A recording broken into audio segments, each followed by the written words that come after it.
Hello বন্ধুরা, আসসালামু আলাইকুম। আমি আপনাদের আজকে ইংরেজি লেটার বা বর্ণ বা অক্ষর শেখাবো। ইংরেজিতে লেটার বা বর্ণ মোট 26টি। বন্ধুরা মনে রাখবেন, ইংরেজিতে লেটার বা বর্ণ মোট 26টি, অর্থাৎ এ থেকে জেড পর্যন্ত মোট লেটার বা বর্ণ 26টি।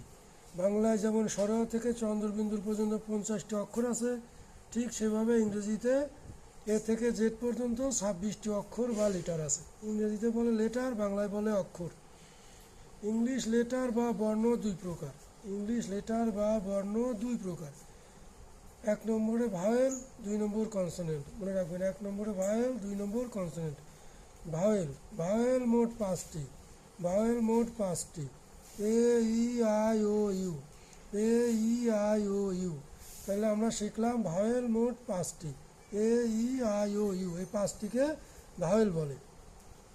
কনসোনান্ট মোট 21টি। কনসোনান্ট মোট 21টি, অর্থাৎ ইংরেজি অক্ষর মোট 26টি।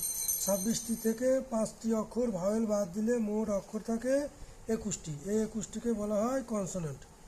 এ থেকে জেড পর্যন্ত এই 26টি অক্ষরকে বা লেটারকে একত্রে বলা হয় বর্ণমালা বা অ্যালফাবেট।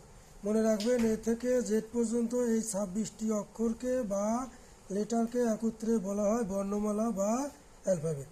তো বন্ধুরা, ভালো থাকবেন। আল্লাহ হাফেজ।